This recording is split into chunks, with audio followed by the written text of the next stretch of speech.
Hi everyone. In today's lesson, we're going to talk about how to find limits algebraically using a concept called common denominators. So just to review, we're always going to try direct substitution first. Again, if your answer is a real number, then that's your answer. Now, we've discussed this all week. If your answer is 0 over 0, we know that that means there is a hole in the graph. And what I've taught you so far to get out of the hole is to factor, use conjugates, and now today we're going to discuss another option called using common denominators. We do that to simplify the expression, and then we're going to plug our value back in like we always do for our final answer. So before I actually get into this example, I want to go over how to make common denominators. So you could either write this on a separate sheet of paper, or maybe there's some space here under the graph if you want to write it there, but I want to go over that first. All right, so let's just say I wanted to add 1 over 2 plus 3 over 10. We know that we can't add fractions until we have a common denominator. So the first thing you usually ask yourself, is there anything I can multiply 2 by to get 10? The answer there is easy. It's 5. So the key word there was multiply. We're going to multiply 2 times 5, and whatever I do to the bottom, I do to the top. And then I'm going to make an equivalent fraction. So 5 times 1 is 5, 5 times 2 is 10. So we have 5 tenths plus 3 tenths. And the way that we add fractions is that we add the tops. 5 plus 3 is 7. And we keep the bottoms the same, which is 10. So think about it. If I have 5 tenths and I add 3 more tenths, I get 7 tenths. So that's the easiest type of example. But what if I gave you 1 over 7 plus 6 over 3? Well, we obviously know that there's nothing I can multiply 3 by to get 7, and obviously there's nothing I can multiply 7 by to get 3. So the way we make the common denominator here is we just flip-flop them. So this one needs a 3, and this one needs a 7. And we do the same thing as we did before. 3 times 1 is 3. 7 times 3 is 21. 6 times 7 is 42. 3 times 7 is 21. And now that we have the same denominator, we add the tops and we keep the bottoms the same. So we get 42 plus 3 is 45 over 21. And obviously, if you can simplify these, you can, but that's not the purpose of today, so I'm just going to leave it like that. All right. Those are, pre-algebra type questions. But what if I throw in letters now? So what if I do 3 over x plus 1 minus 1 over x? So it's obvious that these denominators are not the same. So the goal is to make a common denominator. Now I see too often that people will put a plus 1 here and say, look, I'm done. I've made a common denominator. But unfortunately, that's not how common denominators work.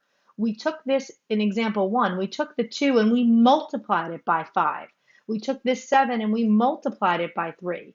And this 3 and we multiplied it by 7. So by doing plus 1, you're not following the rules of how to make a common denominator. You must multiply. So please be careful not to do that.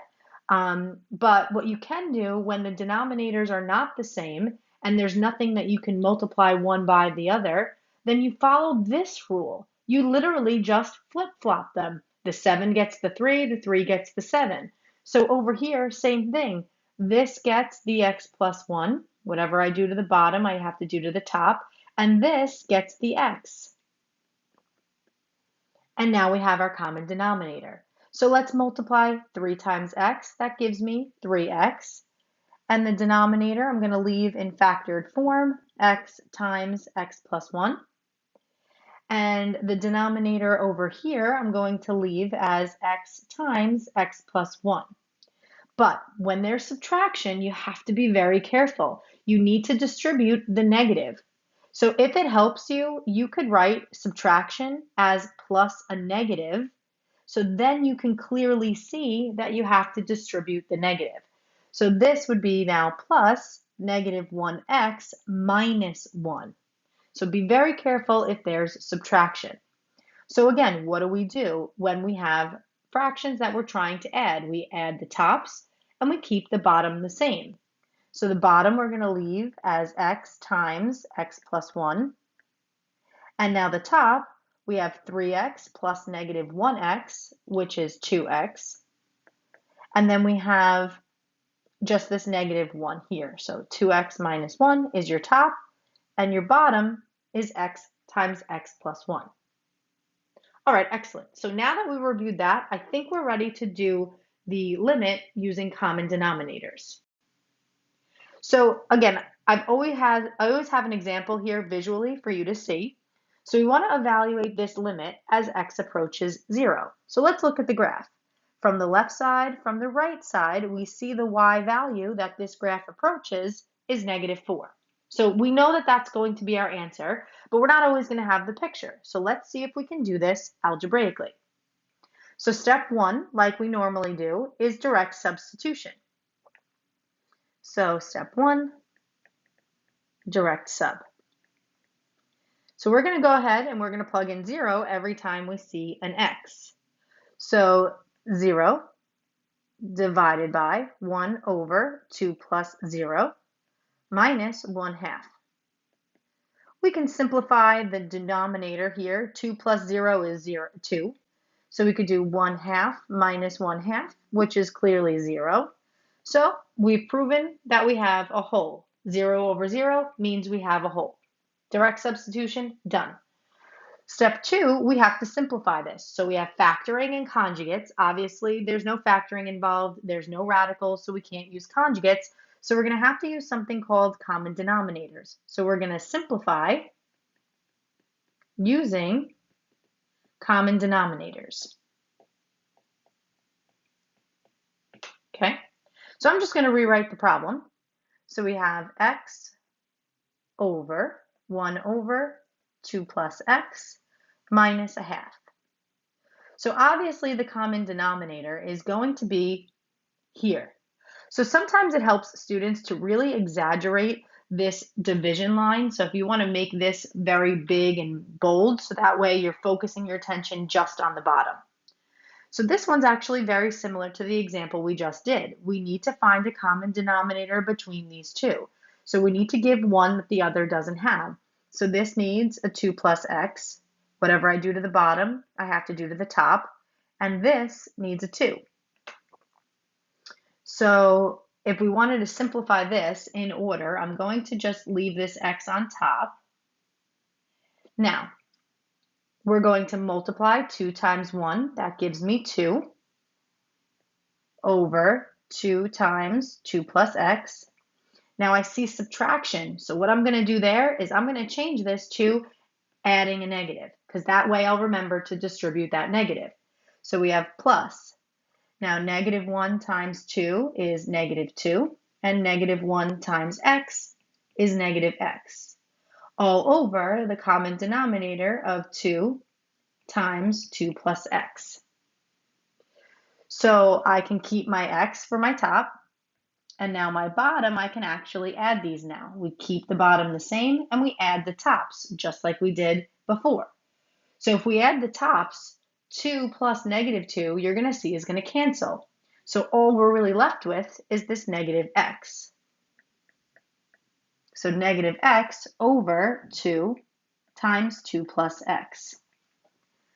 So now you really should be seeing division.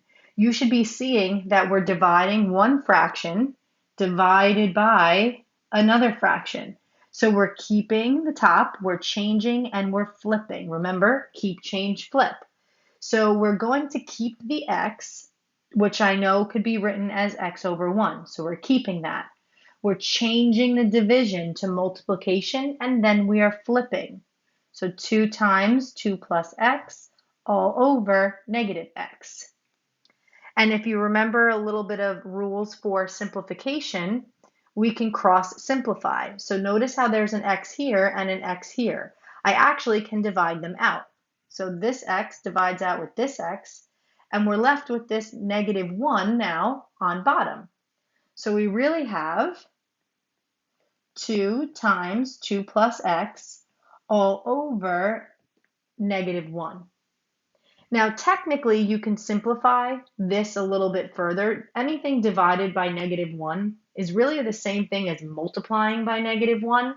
So if you know that, you can really make this -2 times 2 plus x.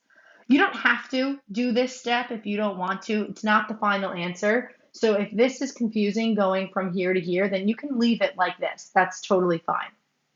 So the last and final step, like we've always done, is substitute back in. So we know that we're trying to take the limit as x approaches 0. So I'm going to plug 0 now into this equation. So -2 times 2 plus 0. 2 plus 0 is 2. And 2 times -2 is -4. And that is the answer that we wanted to get. Now, like I said, if you don't want to do this and you can't understand how this goes to this, let's show you how you can simplify it into there and it'll still work. So 2 times 2 plus 0 over -1. 2 plus 0 is 2, so 2 times 2 is 4, divided by -1 is still -4. So either way is totally fine. Like I said, you don't have to do this.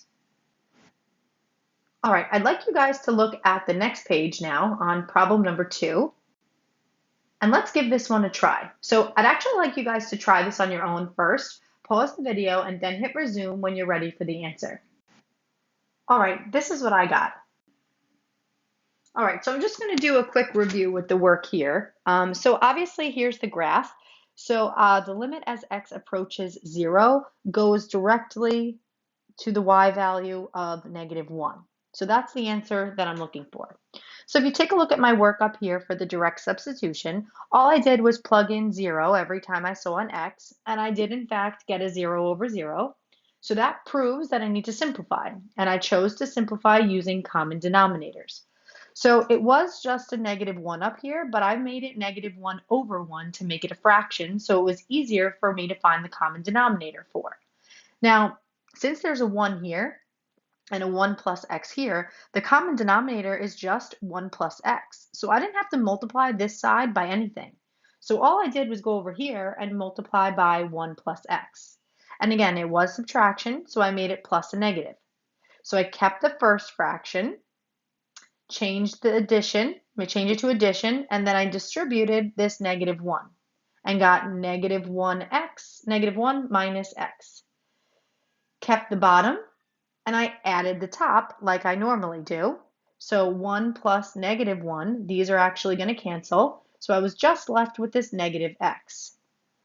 So what I also notice now is that I have a fraction for division. So I'm going to divide this fraction divided by this fraction. Well, this x, I can make a fraction by making it x over 1. So when I do my keep the top, change the division, and flip, I have something to flip. Keep, change, flip. So I kept the first one, changed the division to multiplication, and then I flipped. I noticed that the x's would cancel. So I have a -1 left on top and a 1 plus x on the bottom. So technically, this is my simplified answer.